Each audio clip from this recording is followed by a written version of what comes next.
This is the I Read Comic Books podcast. I am your host, Mike Rappin. With me this week are two of our regular fantastic human beings and a special guest. This week we have Tia Vasiliou. Hello. Kara Shamborsky. Hey. And Chris Sebela. Chris, welcome to the show. I know you've been on this is not an interview series, but welcome to the regular I Read Comic Book show. Could you tell us a little bit about yourself before we get into our whole regular jazz of things? Sure. I'm a comic book writer.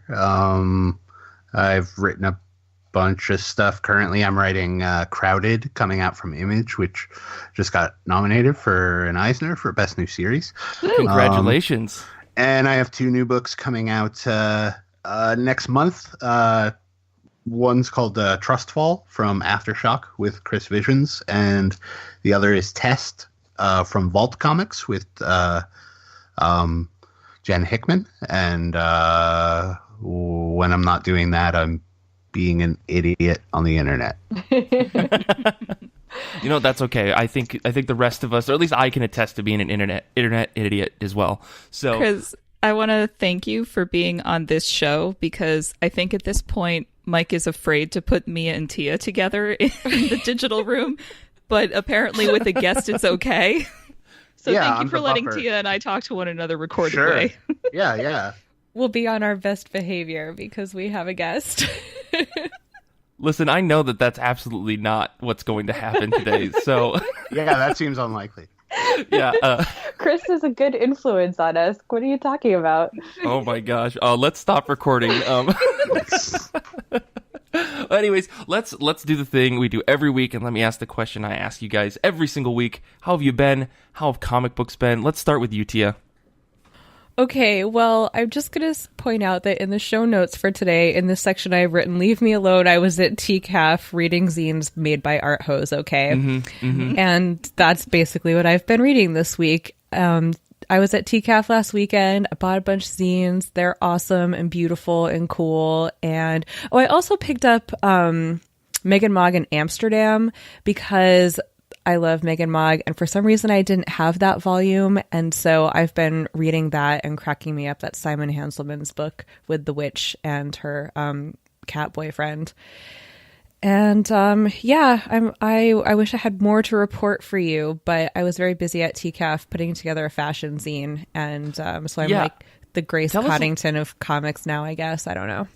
Tell us a little bit about that. I mean, it's okay to plug your cool fashion zine, please. So me and Hope Nicholson of Bedside Press were like, comic book people are pretty fucking stylish and we love them and it's cool, and like, how can we document this? So we came up with this idea to do like a fashion magazine about people in comics, and it's like not about the designs that they do for their characters, although, you know, that certainly is part of it, but it's more about like people's personal style, especially at cons where everybody like tends to, you know, get a little more into it in terms of like, you know, there's parties and you're like at your table or whatever. So I don't know.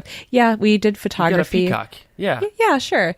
We hired a photographer, Paul Hilliard, who is amazing, and we took a bunch of pictures. And so that'll be out when we're done putting it together.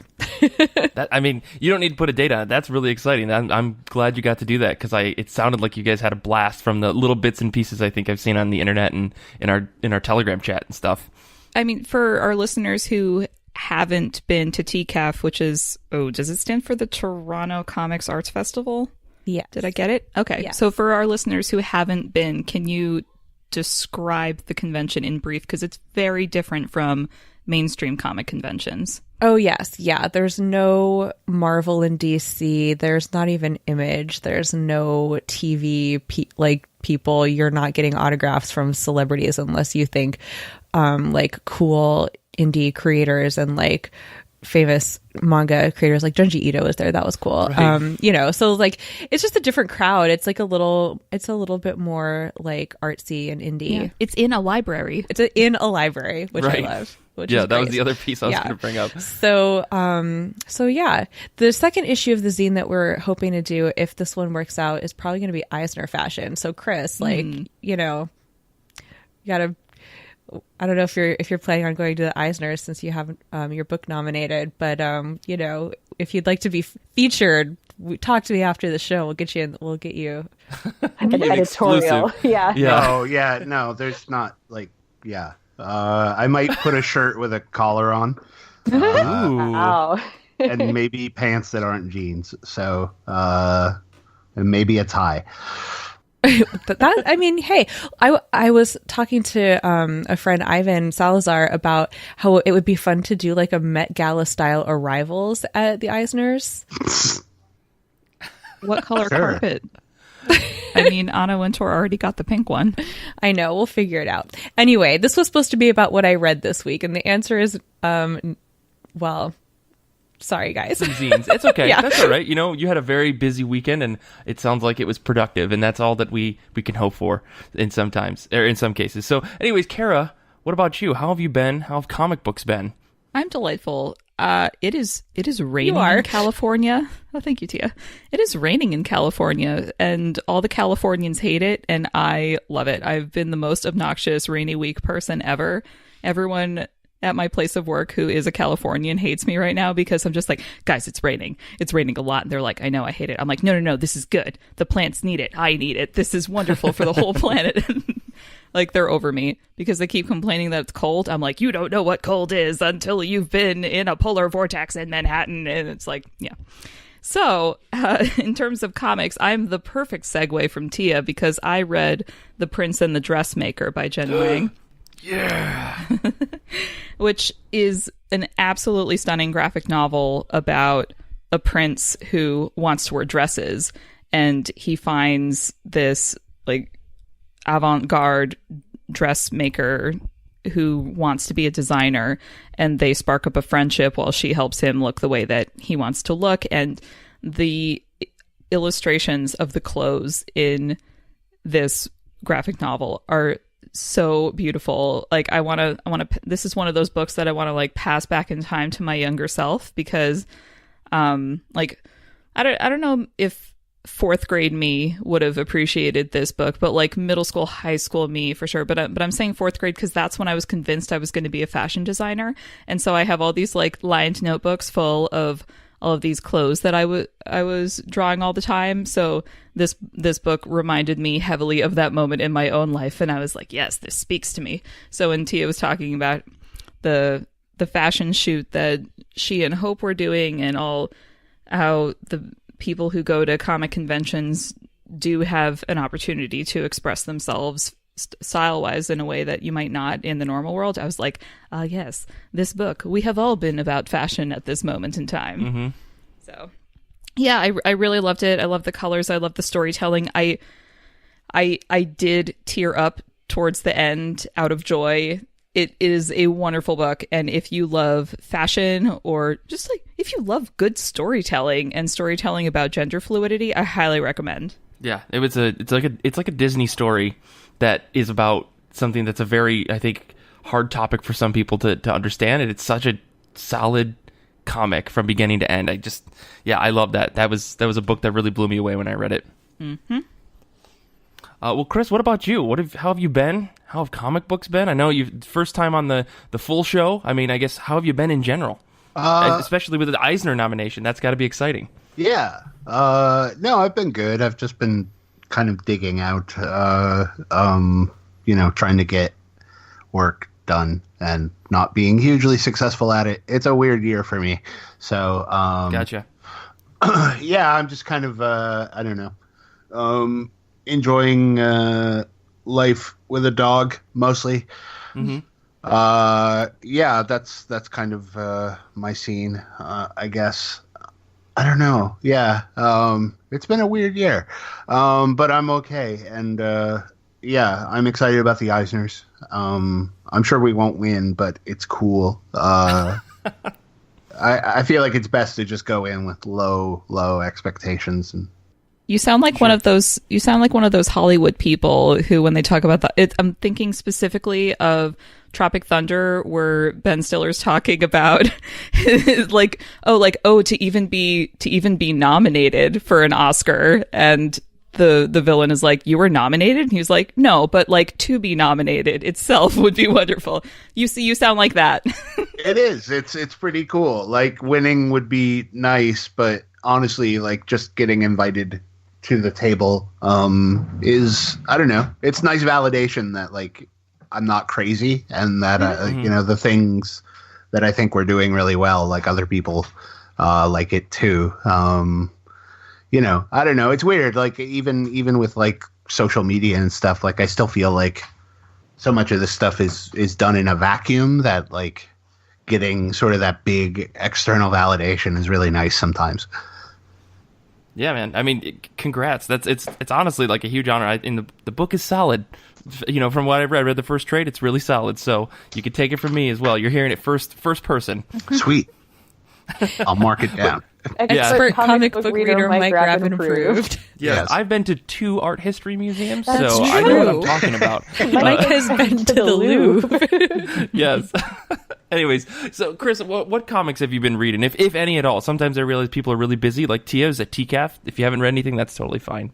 The only thing I read so far this week is I read the new issue of Fair Lady. Nice. The Brian Shermer, Claudia I never know the last name, Bolboni, I think. But it's out through Image, and it's like it's sort of a fantasy adjacent detective book. It's very like nice and self-contained. Like yeah, it's nice. It's nice to be able to just like, I can just like pick this issue up and read it, and I don't have to like I'm such a completist that like even like with comics, like when the new issue comes out, I will go back and read the previous issues to make sure like that I'm getting the complete experience. So it's nice to have a book where it's like, no, you don't need to do that. It's like completely fresh and new, and you can just walk away at the end. So yeah, I read the first issue. That I haven't sat down to read the second issue yet, but I really dug the first issue. Yeah, I've known Brian for a while, and normally like fantasy stuff is not my bag at all. It's my least favorite genre. But yeah, he's a good enough, like he's good at what he does, so he even makes me give a shit. So Gotcha. Well, cool, man. I will have to check out that second issue then. Well, for me, I have been reading a ton of books. I sat down like the other day and I was just at home and I read a ton of my like physical floppy books that I had. But the 2 I want to talk about real quick is I read Excellence #1. That was my pick of the week last week, and it was as good as I hoped. I'm very excited to dig in on that book. It's a real fun mix of what feels like modern. It took a real hard twist, I guess. There was a twist that I didn't see coming, and I was really into it by the end of the first issue. I don't want to spoil it because I think everyone should go out and read this new book. Excellence #1, it was really solid. But the other book I want to talk about is Black Badge. I just read issues 1 through 9. Like I sat down and read all 9 issues in a sitting, and it's not a book that you really have to do that with. I think it has a very like standalone feeling from issue to issue, or there's like 2 or 3 issue arcs. This is from Matt Kint and Tyler Jenkins, and Tyler Jenkins' wife, whose name I'm blanking on. And yeah, I think this is like a perfect team for comics. It feels like a really low budget action series. From like beginning to end, there's like all these characters that are super lovable, and just in the last 4 or 5 issues, they've kind of opened up the world beyond just the main Black Badge characters. And for those who don't know what this book is, imagine if the Boy Scouts had like an ultra elite version of their group where they were basically wet works, like assassins and demolition experts, and they went out across the world pretending to be Boy Scouts. But it turns out that they were actually on like this super secret mission for the government or for some unknown entity. And as the story has unfolded, things aren't maybe as they seem from the beginning. And in the last couple of issues, we've met these other teams. There's like a team of psychics. There's like the Girl Scout team, who are like a team of they sell quote unquote cookies, which are actually just bricks of C4. And we meet the intelligence team, and we meet another team, and we were starting to get little insights on each of these teams as they're put into this battle royale style story. Like it's so like convoluted to how they get from the beginning story about just like going and doing missions to this battle royale, but it's really fun to look in on each of these teams and see Kint and the Jenkinses like explore their backgrounds, and we've got some really cool character design. I really like Tyler Jenkins's art like quite a bit. His work on Grass Kings really sold me, and I think working with his wife on colors in this book has been fantastic. Like, they're both very good painters in general, and yeah, I'm really digging this book. So if you haven't given it a chance, I think the first volume's got to be out. This is from Boom Studios. Black Badge is super solid. I've been digging it. As a Girl Scout from first grade through senior year of high school, I need to read this immediately. Thank you. I think you would enjoy it. I mean, the Girl Scout bit of it isn't like a major focus of the story yet. My brother was in Scouts too. I know the deal. I think you'll like it. I'm that person who in job interviews tends to trust Eagle Scouts. I see. Like if I'm interviewing you for a job and you were a scout for a prolonged period of time, and like you don't even have to have the award, because like I never got my gold award for Girl Scouts. I'm that person who's like, I know who you are. You know how to tie a knot. Let's do this. I know. That was like the beginning of an adult manga that I think I have read once. Okay. I'm sorry. That was I forget how this came. Okay. Moving on. To be fair, it's come up exactly one time in an interview, but I did hire that person. Oh. Right. Yeah. Did HR get involved immediately afterwards? Oh goodness. Please move on. And here we go, Mike. Yeah. Well, let's I'm just going to move on. I'm going to say let's talk about comics that we are excited for this upcoming week. Comic books are releasing on May 22nd, 2019. What are you both excited for this week? Let's start with you, Kara. I'm still laughing, Mike. Hold on. I know. Okay, so so I picked Mary Shelley Monster Hunter #2 from Aftershock Comics because of the title, but and I forget where I read this article, but I recently read something that was contextualizing Mary Shelley's Frankenstein in terms of what was the common thought happening contemporaneously. And when she wrote Frankenstein, scientists really thought that they were going to be able to like create or prolong life within the next decade or so. So when she wrote the story of Dr. Frankenstein, like creating, like reanimating this corpse, scientists were really convinced that they were only a few years away from that reality. So like, just imagine this book coming out and people being like, yes, this will definitely happen. Like, now we look back on it and we're like, oh, monster story. But they thought that was going to be life or afterlife for a while. So having read that new historical context, I'm like, yes, Mary Shelley, go on. And when I was looking at the solicits for the first 2 issues of this series, I got like kind of mad at the solicit for the first one, because it talks about how like people have been wondering for decades, for centuries, how a 19-year-old girl could have come up with this horrific monster. Well, it's answered now in this comic, which is a memoir of her fighting monsters. And I was like, wait a minute. Okay. So what I'm hearing is that dudes have been wondering for centuries how a 19-year-old girl could come up with monsters, because if you've been a teenage girl, ooh, you can easily come up with that kind of horror. Like, I just need to make that clear to people. Like, if you have existed as a teenage girl, you have a wild imagination about all the terrible things that can happen to you. And if you're a good writer, yeah, you could put that into a book. I'm just saying, it's not a shock to me that a 19-year-old girl came up with the Frankenstein story. Yeah, that seems like a weird way to start give a synopsis of the series. Like, why not just say Mary Shelley also fought monsters and then wrote a book about it? Like, I don't know. Anyways, that was my one thing, but I'm still drawn in by the title and I would like to know more. That's my pick. Cool.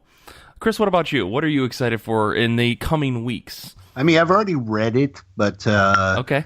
There's a book coming out from IDW called Road of Bones. Okay. And it's a 5-issue, like, historical horror book. And it all takes place sort of in the Soviet gulags. Yeah, it's really messed up. I don't want to give too much away, but like there's definitely weird like sort of well, one, it's prison stuff, which is like frightening enough. And it's like prison in the middle of nowhere, like in the middle of Siberia. And it's about a prison break out of this prison. But there's also like weird folklore monsters and I know where the story goes, and it gets like even more messed up than it is in the first issue. But I just, in terms of like recommending it to other people, I'd say everybody should check that out if you're into that stuff. Like if you like Right. Ravenous, like it's sort of a less funny Ravenous, I guess. Who's the creative team? It's Rich Duick and Alex McCormick, and I can't remember the colorist or letterer's name right now because I'm terrible.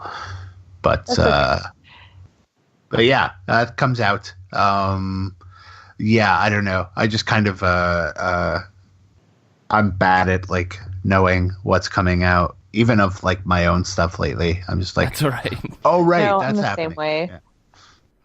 That's Yeah, totally 'cause fine. I have no concept of like when stuff comes out because like especially if you're reading it or kind of because your friend sends it to you or like for work or whatever. It's a challenge to remember what day it is. Yeah, it all blurs. Yeah. On that topic, I actually have not already read this book that I'm recommending for my pick, which I usually have also. But I started reading Middlewest when it first came out, the Scotty Young and George Corona book from Image, and it actually was like kind of traumatizing for me.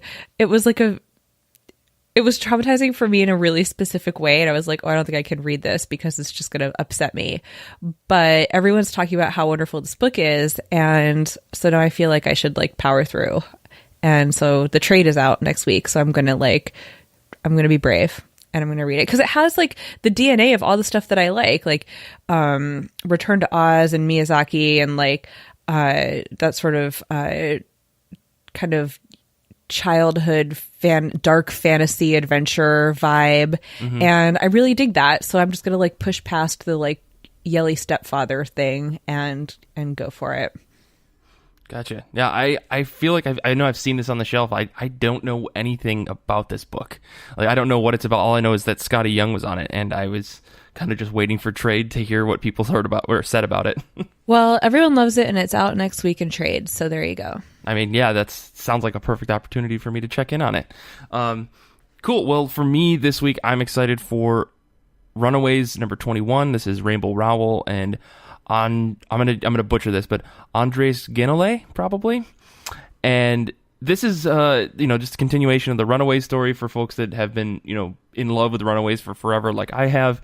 I think that Rainbow Rowell has been doing a fantastic job with this series. I know I've said it since issue 1, and this book really makes me feel a lot of things, a lot of the time, every time, and I'm very happy for that. Like, I love all of the characters. I love the way that she's developed them. I think the alternating pencils between Chris Anka and Andres Guénolé has been really good, because their styles are very similar, and it's overall it's been a solid book.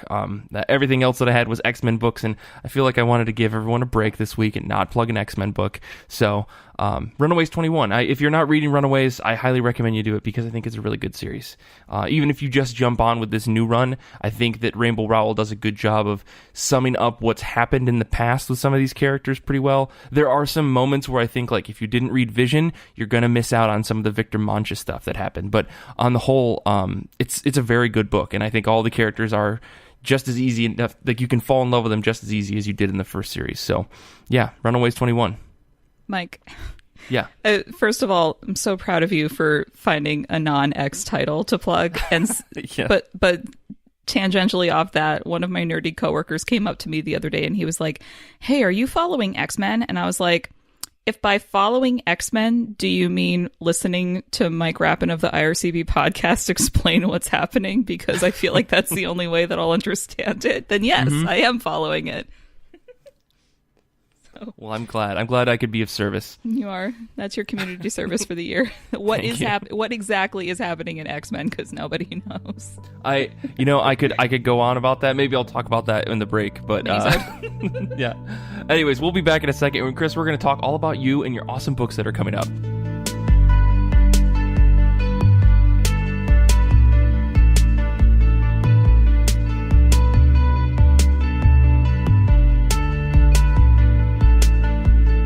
For our show this week, we are talking with Chris Sebela. He is a comic book creator and creator of multiple books. Chris, what's going on with you, man? I know you've got some books coming out pretty soon. Tia, I know you've got a whole list of questions. Let's just dive right into this thing. Let's talk about you and what's going on with your world. Okay. I want to talk about the most beautiful dog in the entire world. All right. Also known as Chris's dog, Zola, who is perfect in every way. That's true. How did you guys meet? So I'm legal. Technically, according to my lease, I'm not allowed to have dogs. And the last time I asked about getting a dog, my landlord said no. But for some reason, she allowed my next door neighbor to get a dog, or my next door neighbor just got a dog and was like, oh, fuck it, I'm going to get a dog. And this is the worst dog in the world. Like, this dog, it's because she's a terrible owner, but basically, like, whenever she lets a dog out, it just goes out and barks and barks and barks until she lets it in. And it was like the dog woke me up one Saturday morning because I sleep in late. And, I was like, you know what? Like, if I'm going to get woken up by a dog, I'm going to get my own damn dog. Like, and immediately, like, that morning, I knew I couldn't go through the Humane Society because they call your landlord to check. So I just went on Craigslist and I was like looking for dogs, and she was like on the first page, maybe the second page, but like, there was a photo of her and I saw it and I was like, this dog looks amazing. So I immediately emailed them, and like we met on Monday. They had me come over and meet her. And like it went really well, and then they were like, well, we have several other people, so we'll let you know in the next week. And I was like, okay. And as I was pulling up to my house from driving back from their place, I had an email, and they were like, we talked about it and we decided you should have her. I mean, you guys seem like best friends. Yeah, no, we totally are. It's like I've been wanting a dog for ever, and I've just like never been in the right situation. And so yeah, I was finally just like, you know what, like the worst they can do is kick me out, and if they do, then I at least have a dog to commiserate with. Right. But yeah, like I just like I've been pining over dogs for so long that like I just feel like I built up a lot of good karma, and so fate rewarded me with like the best dog ever. It's really sweet to see. I don't know. Everyone needs to follow Chris on Twitter. We'll plug your Twitter handle at the end, but that's where you can follow the adventures of Chris and Zola. I feel like you need to be like make a zine of your adventures or something, just so we can like have it for posterity because it's so pure. Yeah, no, I mean, I figured I have to at some point because I made a zine about all the dogs I would photograph outside of coffee shops before I had a dog. So this feels like the perfect response. It's true. It's like a happy ending to the series. Yeah. Yeah. Yeah, no, we still have to go on like an actual adventure though. Like most of our adventures are just like walking around the neighborhood and trying to keep her from eating small animals. Oh, well, I'm sure the small animals really appreciate that. Yeah, you got to start small with your adventures anyways, right? Level 1 characters eventually move up to higher levels in D&D. But even just for like neighborhood walks, like she's already met, like, I live in a weird neighborhood, I guess, like, because she's met so many chickens, some geese, 2 goats, and some ducks. I think they aren't geese; they were ducks. I don't know. Yeah, we have a lot of people who keep chickens and other various animals in my neighborhood. So, wowzer, that's cool. How did those meetings go? Pretty good. She gets rowdy and she will like when it's chickens and stuff, she will like sort of lunge at their fence just to get them moving, I guess. The goats, she is way more intimidated by because they're bigger than her. So yeah, she's, you know, she likes other animals. She's just confused by, she hates squirrels though. Like, I mean, squirrels are fuckers. Yeah, no, and squirrels like are like actively taunting her now. Right. There's like a network. Squirrels and crows, like crows mostly because she doesn't understand how birds work. That I think it makes her hate them, or at least like want to get up close and figure it out. Right. Well, if she ate one, she might be able to understand. Sure. Adapt their powers. Yeah. To segue dog talk into comic talk, there's a scene in Crowded where they realize that the dog they've kind of adopted is microchipped, and this is a problem. I won't be like super specific about if people are spoiler sensitive, but and I thought to myself, oh my god, what are they going to do to this fucking dog? Wait, no, it's okay. It's Chris. Chris will not harm a dog in his comic. Yeah, no, that's like the one thing you can. I constantly put dogs in my comics, but yeah, I will never. I'm not here for that. So, like, I'll hurt people all day long. Sure, yeah. Because who gives a shit? But yeah, not a dog, unless it was like one of those really bad dogs, like Hitler's dog or something. It's not his fault that he's Hitler's dog. There's no bad dogs. I don't know. That dog might have been into it. Who knows? So, okay, Crowded is nominated for an Eisner for Best New Series, and also you've been chatting a lot with one Rebel Wilson about because didn't she option Crowded? Yeah, so it sounds like that's been happening. Yeah, I got an email from her this morning asking about one of the characters, and sort of she wanted some clarification on my reasoning behind something we did in the first arc. Mm-hmm. So yeah, I mean, like, they're pretty close to being done with the first draft of the screenplay. So yeah, I don't know. It's all super weird. This book is just like, I always like, I don't know. Like, I'm rarely ever like super confident about my stuff, but like, I always knew that like Crowded was really good, and that it would like, I just like, you know, it was like the one thing I felt like, okay, I can be arrogant about this because like, just look at it. This is a really good book. I remember talking about it with you in our This Is Not an Interview. I mean, it's such a tight concept. If for people who haven't seen it or haven't heard the other interview, do you want to just like give the elevator pitch for it? Yeah, it's so it takes place what I call 10 minutes in the future, and it's basically our world except more. So like, everybody kind of works for apps. You know, everybody's like driving for Uber and Lyft and doing like 6 other things. But one of the other big popular apps is called Reaper, and it's basically a Kickstarter for assassinations.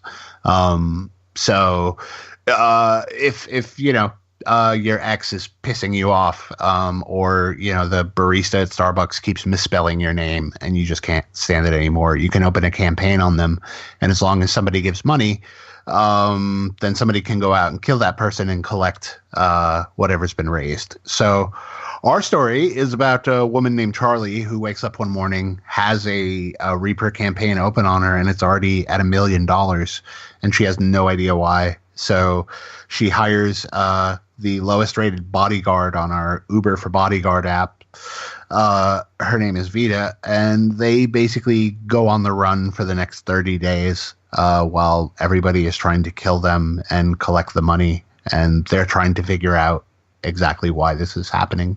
So it's a futuristic-ish buddy comedy. I knew that it was kind of a dystopia when Supernatural was still on. Like, there's a part where someone's looking at Charlie's DVR, and I'm like, oh my god, Supernatural is still on. Like, no good can come of this world. Yeah. But you could say that about now. Like, how did Supernatural a show that was supposed to run for 5 seasons. How is it at 15? I think this is the last season. I mean, not to get too no, I know, but I'm just saying, like Tia's right. If they've come, like, if they've outpaced themselves by 2/3 already, who's really to stop them? Like, I know they said this is the last season, but is it? They could just keep going. They could. That's basically what they've been doing. But I feel like the book in general takes like a really cynical view of like crowdfunding and crowdsourcing. But then it also kind of balances that because particularly with this Reaper app, it's also a way to like, I guess, take back checks and balances towards like political figures. Yeah, I really enjoyed that bit in the like explanation that we got for it. Just from, I think it was issue 2 that had that. That was really cool. Oh, thanks. Yeah. Yeah, like I'm not, like it's not a book that's like, the internet is evil or any of that shit. Like, cause I love the internet, like as terrible as it is. And I love all these apps, like as terrible as they are. It's just that, the book is more about like, here's how easily this stuff can be abused. Like it's not technology that's the problem. It's people. Like, it's like when the joke about, whenever some new audio-visual technology comes along, the first people to innovate are pornographers. Like, right. So it's like, it's like you could give the world like, here's the most amazing device ever, and somebody would figure out a way to like watch porn on it or murder somebody with it. Like, it's just, it's human nature. So it's just more about like, it's like the access we get sort of opens up the menu of like shitty things that we can do. I feel like Charlie, the sort of protagonist who has this campaign taken out against her, she's a really interesting kind of, I guess, non-malicious example of that, because like she's kind of awful. I mean, I'm reading it and I'm like, I don't want to be friends with you, but I also get you. I feel you. I am you sometimes. And it must be so hard to write a character like that where you're like, you're not likable, but everyone's going to feel you. Yeah. Like, I mean, the thing with Charlie that I set out to do, I guess, initially, and I've strayed a little bit from it, but I think that it's still there in the DNA, is like, I wanted to write Charlie as if, the manic pixie dream girl were real, and just like how toxic and terrible that person would be. Like, just like, oh, I'm so quirky and I say what I think, and and it's just like I'm perfect, and it's just like, oh, you just leave like a trail of destruction in your, like, I just wanted to make like this sort of like mutant version of the manic pixie dream girl, who is just like, yeah, just like, here's what actually like you don't see in movies like 500 Days of Summer or whatever, is like, you don't see like, oh, here's like, I don't know. Yeah, that was like the initial impulse with her, and it's definitely like shifted a little bit. But yeah, it's, I don't know. I have, I've had friendships with people that if I wasn't friends with them, I wouldn't be able to stand them at all. So yeah, I don't know. It's fun just sort of giving into like the she's just, at times she's just like pure id. She just kind of does whatever she likes, and it's like the big problem with the book initially was like, I wasn't sure who was the hero, if it was Charlie or Vita. And then I realized like it's not an either, like it has to be both of them. Like the book would fall apart if it was just focused on one of them. Like it's the two, it's Vita being like a constant grump. That like really balances out Charlie being like a constant pain in the ass. And it's a lot of fun. I mean, the back and forth between the two of them super works. I definitely found myself laughing out loud in a lot of cases throughout the book. So you've done your job, sir. Thanks. Yeah, no, it's my, like, I I don't know. It's pretentious when people say it, but it's true. Like that a character at a certain point will start telling you what they're going to do and what does and doesn't make sense for them. And like, I felt like I worked out Charlie and Vita enough that like now it's just like, yeah, it's like I don't even have to think that hard when I'm writing dialogue for them. Like they're just so there now and so kind of real to me that they kind of take over at a certain point. Gotcha. Do you see like a this going for like a long-term book? Like, are you going like 60 issues with this series? Or are you thinking no. anything short? 24 issues is our goal. Okay. So yeah, we're working on the second arc right now that starts in July. So yeah, like I have the whole thing. Like I know the very last line of the book. Like have the whole thing plotted out. Like so. Very nice. So yeah, and that was like one of the things was like putting that like 30-day timetable right at the beginning of the campaign is like cool. Like now this book can't go on forever. Like we have to 30 days is going to show up sooner than later. So we have to get to an ending. I like books that have endings. I don't understand how people can get invested in like Invincible, Walking Dead, kind of like, 100 billion ongoing. I don't know. Maybe because I have such an obsessive attention span, like I and things that are self-contained, I can kind of go back and comb through them. Whereas if they start to spill out, then it's just like, I don't know. I appreciate a good ending. Let's not recommend Supernatural to you then. Exactly. That's why I'm like, it's my hell. Yeah, no, I always like to, know where a story is going to go before I start writing it. Like, I don't want to, because I feel like, yeah, there's definitely, there's going to be filler in a lot of that stuff, even like a show like Lost, which I still love and will still defend, like still had a lot of sag where, it's like, oh, we have to fill up 24 episodes a year. I guess we're going to give, like, we'll waste some time over here. Like, I feel like it's better if you know where you're going and what you have to do, then there's less chance of you like wasting any of that real estate. Like, because suddenly it's like, oh crap, I only have 24 issues, so I have to make every bit of it count. With a book like Crowded that is getting a lot of attention from various corners, does it sort of draw all of your focus, or do you start to kind of like feel like it's too much, kind of too much in your brain and you want to move on to other things? Is it like your favorite child, or do you keep a lot of it? I mean, it's definitely one of my preferred children. Yes. Like it's the kid I have the most fun with. There are other books that like affect me. Like we're wrapping up the third and final arc of Heartthrob right now, and like that book, is a favorite. But that's like a kid that like I can sit down and kind of get deep with. Right. And like we can have some adult level discussions, which is not to say that like Crowded doesn't have adult stuff to it, but it's just, I don't know. There's just like, even when Crowded gets like kind of somber and real, like it's still all 100% fun for me. Like I love every bit of it. Like seeing what Ro and Ted do with my scripts, and like how good Triona makes it look when she colors it, and like it's just so it's the one I'm excited to hang out with the most. Like Heartthrob, as much as I love it, can be difficult because it's a much like deeper and I guess more emotional book for me.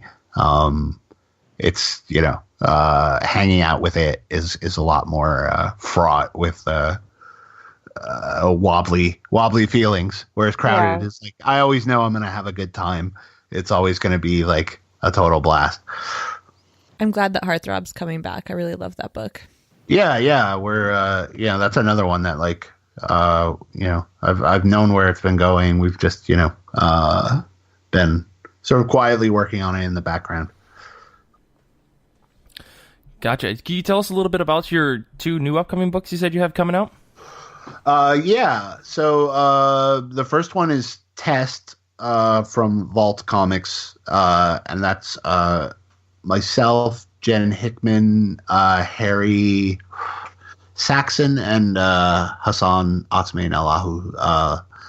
And it's I guess we're calling it a biopunk western, which... Oh my goodness, that's a lot.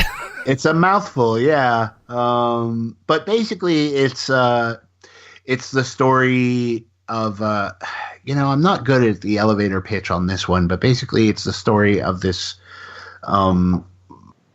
this mythical town in the Midwest called Laurelwood, where they're supposed to be test marketing the future. Like they have products that don't exist.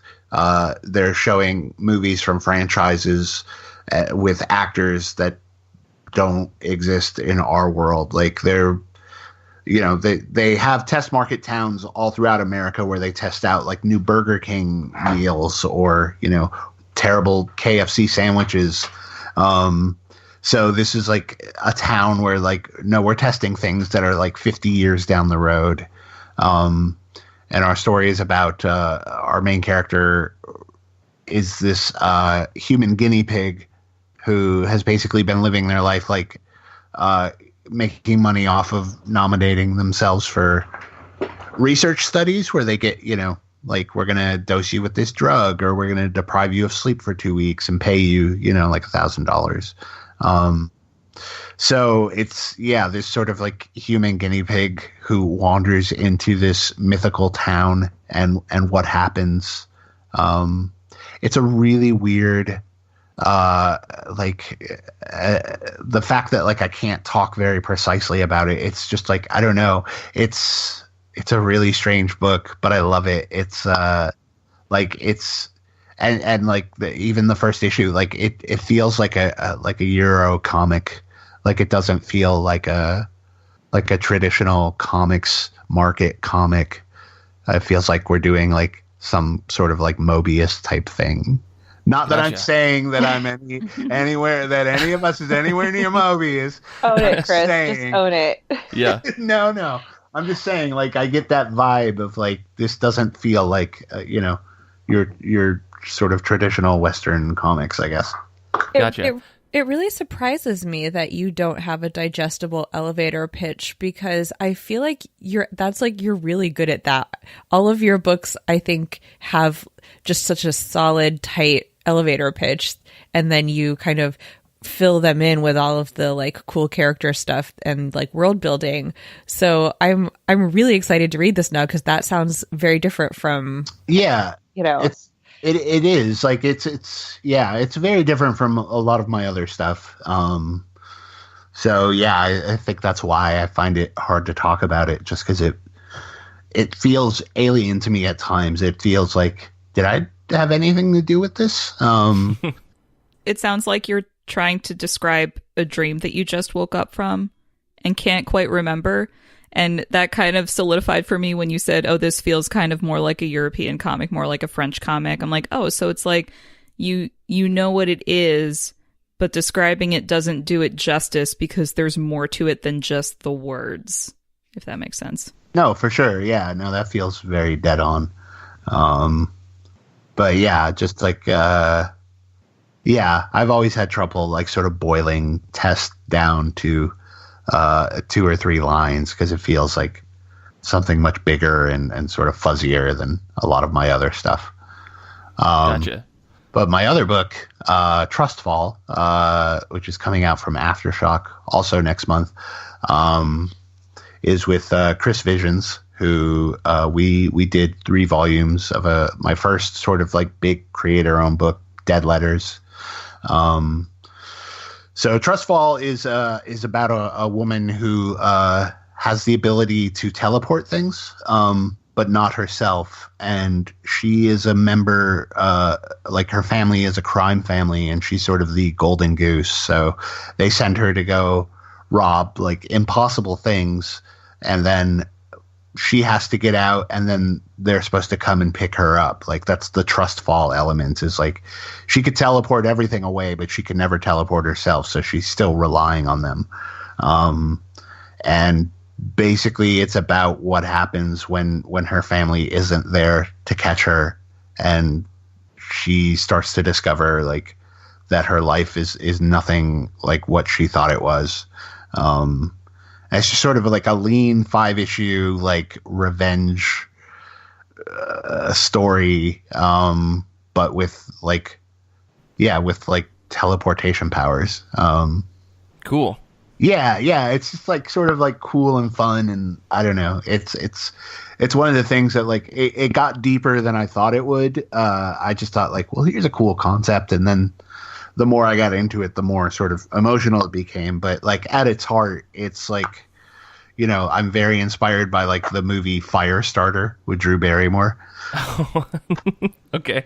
So just like destruction, of just like, here's the one person in the world who can do this thing, and like, what would they do if you really piss them off? Mm-hmm.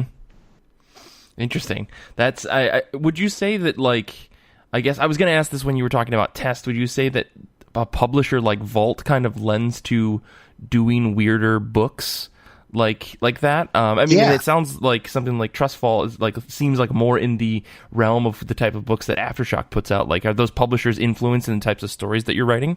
No, it's more of like who, you know, like I'm working on these stories regardless, and it just becomes a case of like who I think would have a better would sort of get it more, and Gotcha. Vault, like when I sent tests to Vault, like they got it right away, and on a level that was like, okay, cool, I can like they understand what I'm going for here, which, you know, as I've been repeating, is like hard for me to put into words what I'm going for here, but like I felt like they understood on an intrinsic level. So, and it's been, you know, since working with them, it's like proved true every step of the way, is like they get it, and they're working to help make it become a real thing.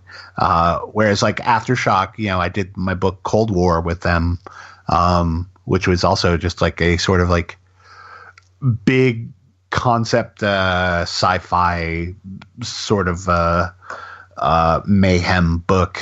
So like that went so well with them that I felt like something else sort of in that same ballpark would be a good fit. And like I pitched them that book like over a table at like New York Comic-Con. Oh, wow. Like in the middle of like a crowded lunchroom. So so yeah, it was just like, you know, something you kind of get a feel after a while of like what feels right where. So I know that you have Two-Headed Press where you do a lot of your like zines and indie stuff, and you were talking recently about doing kind of a pivot with it and creating a pilot program, aka definitely not Chris's proto cult. Right. And I was just wondering if you could tell us more about that, or is all of your attention focused on these books with bigger publishers now, or do you have any indie books or zines that besides your Chris and Zola Forever that you're working on? Yeah, no, I have like 2 more zines that like I want to do. I'm just trying to find the time to. And at least on one of them, I want to collaborate with an artist to sort of illustrate it, because it's much more text driven. I don't have a ton of like visual accompaniment to go with it, like some of my other stuff. So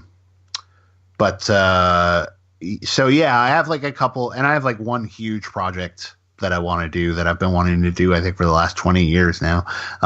So I'm going to get to that soon, but the mentor pilot program thing was just like, I don't know. I feel like there's always been like this weird gulf between like wanting to break into comics and being in comics, and there's nobody ever really sits down and says like, okay, here's what you can expect, or like, here's what you should work on. I don't know. And I just feel like it would be useful to a lot of people. And I've been inspired by, like, my friend Robert Wilson at Emerald City every year now. He does these new creator breakfasts where he will invite creators who don't have anything out, who are just trying to break in, and he does a breakfast with them and basically talks to them about industry stuff. And like Jen Bartel announced her mentorship thing for FlameCon. So I was like, that's like, I want to do something like that. And I took part in DC's writer workshop thinger. And like, not to say that like what Scott Snyder did in that was easy, but it at least, like, it gave me a framework to sort of be like, oh, I can sort of do that on a much smaller scale. And right. Ideally, like, I don't know, I just want to, like, if people have questions or, people want just a bit of a helping hand, like, I know how impossible this industry can look from the outside. Or, any creative industry. Like, it's like, how the fuck do I get in there? And it's like, not that I'm saying like, oh, I'll totally teach you the keys to become a comic superstar. Right. Cause I certainly don't know how to be a superstar, but, like, at least I can be like, okay, well, here's what I know, and maybe you'll find this useful. And if you don't, then, like, there's worse ways to spend your time, I guess, than listening to somebody who sort of knows what they're doing. I mean, it sounds like you seem like you're doing fine. Yeah, I mean, yeah, I mean, I'm not like, I'm not like a huge comic superstar, but like, I feel like I've carved out my spot, and that I've found my audience, and I've found a place that, like, where publishers are receptive to the stories that I want to tell. So, it's like, I'm not buying a mansion, but I'm not starving either. So, it's like, this is all I could have hoped for as a kid when I dreamed about being a writer, is like, well, I could still, like, keep the lights on and play video games. So it's not all bad. Living the dream. Right. Yeah. Right. I was talking about this recently with someone, how I'm like someone that I know from high school, and I was like, okay, I'm basically a teenager with like a job and some savings, and but I'm not an adult by any stretch in terms of, like, what I do with my days on a, like, minute to minute basis. Like, I don't do, I read comic books all day. That's what I do. And I, like, play around. I don't, yeah. Do your taxes for fun, or go to play tennis at the country club, or I don't know, what do grown-ups do? Yeah, I don't know what they do. Well, I think I'm pretty good with questions. I realize we're kind of running out of tape here. Any last things for Chris, Kara, and Tia? I've just been sitting back and enjoying the explanation of all of these wonderful worlds that you've created. It sounds like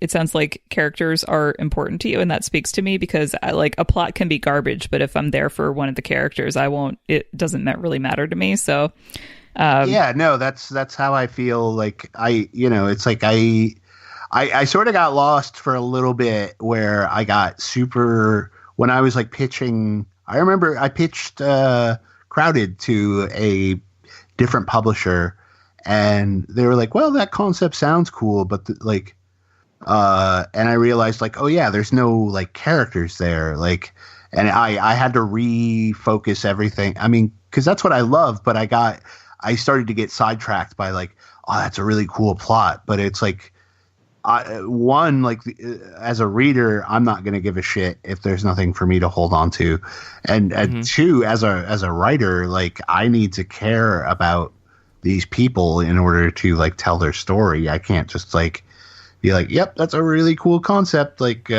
wish it wasn't full of cardboard, but Right. Like right. I want it to matter. Like even the most like ridiculous, outlandish concept. I want like, a lady who teleports shit. Like I want people to feel that, feel like what she's about and what she's going through. And like, I feel like that just makes everything more important. Cause if it's just like, oh, here's some, cipher doing this. It's like, okay. Like I like you don't remember stories like that. You don't, you remember people, like you remember like how sort of characters speak to you, or like offend the shit out of you sometimes. Like, right. I think that's the heart of it for me. So yeah, like I can't just like write a thing and just be like, well, I hope this concept carries it along. Because I'm just going to get bored before the reader does. So, gotcha. Tia, any final thoughts or sayings and things you want to just throw at Chris before we sign off here? Well, no, I guess I'm gonna rope you into if we're doing an Eisner fashion zine, like you should be in our Eisner fashion zine. All right, because you're a nominee. It's a big deal. It's true. Yeah. I'll get I'll get the fanciest hat I can find. I don't think I can picture you in a hat. Every time I've seen you, you've been in a hoodie. A nice dress hat. We need to get you like your black tie hoodie. Yeah, that'd be dope. No, yeah. If I could just wear a hoodie everywhere, I'd be totally. I mean, I pretty much do. Right. Right. You write comic books for a living. You can do that. It's totally fine. I mean, even before I wrote comic books for a living, like I think like once I went freelance, it was like, oh, okay, now hoodies make sense to me. Like, right. In a way they never did before. Well, cool. Chris, where can people find you on the internet, and where can they find your stuff to read? So the best place, I guess, on social media is Twitter, where I'm at xtop, XTOP. Or you can go to my website, which is christophersebela.com. Yeah, other than that, I'm on Instagram, but I mean, if you're into that, so it's also xtop. Those are some legit usernames you've got there. Xtop, that's a tough one. 4 characters. I have to say, I'm very much impressed. Well, I logged on the, all these sites back when they started, so I got my 4-character avatar name. Very nice. That's just my random thing. I always find those usernames impressive because, like, a friend of ours, who does his own podcast, he was on the Comixologist podcast. He had a username Slim, and someone hijacked it from him, and using like crazy workarounds, like had to steal his telephone number and stuff. It's a whole thing. So I hope you have 2-factor authentication turned on. I do. Okay, good. Anyways, sorry, not to like put that weird thought in your head. You can follow the rest of us on Twitter. You can follow Tia at Portrait of Madame X, spelled the cool French way. You can follow Kara at Kara Szam. You can follow me at Mike Rappin, and you can follow the show at IRCB Podcast, where we post the show as well as retweet all sorts of stuff from people on the show and other creators and things like that. And we also post on Instagram. I try to get on there a couple times a week and post things and post stories because it's fun, I guess. It's a more interesting way to explore social media as far as I'm concerned. We also have a Goodreads group. You can check it out for weekly threads and just a pretty thriving community of people to talk about comic books with. And you can also go to ircbpodcast.com, where we have merch and all of the shows and a pronunciation guide where we will add Chris Sebela. Yes. Sweet. Please rate the show and subscribe, tell your friends, share the show with everyone, and it helps us out a lot, and we really appreciate it. You can email us with comments, questions, jokes, etc. at ircb@destroythecybe.org. For example, if you have justification of why Supernatural has been on the air 10 seasons past its prime, tell us. You can subscribe on our Patreon at patreon.com/ircbpodcast for exclusive audio and articles, early access to top-of-my-pile posts, and more. Infinity Shred does all the music for our show. They are the best band in the universe. You can check out their stuff at infinityshred.com or on Bandcamp. Xander is a true wizard of the highest regalia. He also edits the show, and he's just a plain nice guy who is really good at being a dungeon master and game master. I just want to put that out for the world to know. I want to say thank you to Tia and Kara for being on the show. Chris, thank you so much for spending time with us today and talking about comics and your dog and everything. It's been a total blast. Yeah, thanks for having me. And until next time, comics are good, and so are you.